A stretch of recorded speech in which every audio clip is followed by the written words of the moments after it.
السلام عليكم. وعليكم السلام. ولا قزوانه كيلو تاعك كوي قزوانه. ربع دوقش كوي ساعتك والله سعد باشا او قهوه يا او قوي قزوانه. كل والله مزين ليما لو ايران جواك نعم كوي شكارت كوا والله شكرا حمد لو خداي قورا زور باش. سنزور قهوتي تايبت بخومان نازم تعبت تايبت اواني بخومان كدرستيان دكين قوي قزوانه قوي شوكليت قوي بندق قوي فستق. اي باشا انقول فيرت على قهوه كده كقوت قهوه يعني طال الراسه بالله شوكولاتة وبندق وفستق وأوتي قوي تيدا نسبة يعني سطات القوي نا سطات القوي تيدا لبرو بيدلين قوي كمان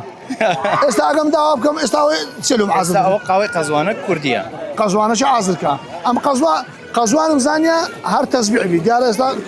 نانا استا قران كاري بس داتي لو شفت كاش بكاردي لا في استماع كان كش بجدادك يعني او كم استماع حتما بجداري ما كردي لها هميان بازار كوا لا خوي بزادي باش اون بدريا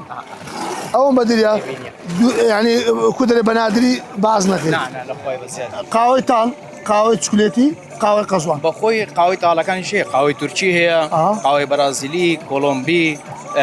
عربي او عربيه كان نوع يعني اردنيه سوريه شاي بدارش تيونيا اكيد ايش ما هيك داتك بزان كدبي فنزانه يا كوبي كشكوكيا لا نهار جلاس سفر يا بابا لا باش او ايش بيبكين ايش بيبكين كم شاغر لا زالت جلاسك ما بدي او دوقلا بابين تير جماعة سنزون وانا قاعد دخون كاكاوا لبوين سنة بريال عندها هاشتاج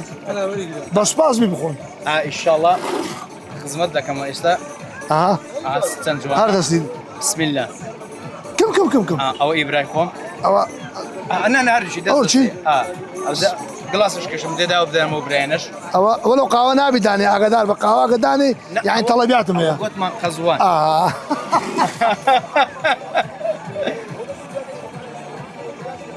زور خوشن طالا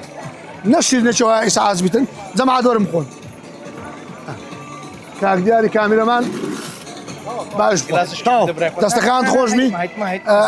زور مساكر بيني بين دانش كمان دستخان خوش ما والله ما مصطفى يشارك كده زدي اخوي زديها بالك عليك ربع سنه شنو كنت يوزا بزياده كفاره شكوت سي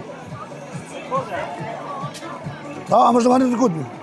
كي كوفي لخدمت دايا طبعا كاكا دست خوش بي خوش حالهم كيفهم خوش بو موفق بن خويا قولك كيف خوش كاو اما عزمان لي كاسو قاصد بربي امين اجمعين هل هبي لا بوهم ولا ياك الرعكمي فارس كمان بدا عزيزي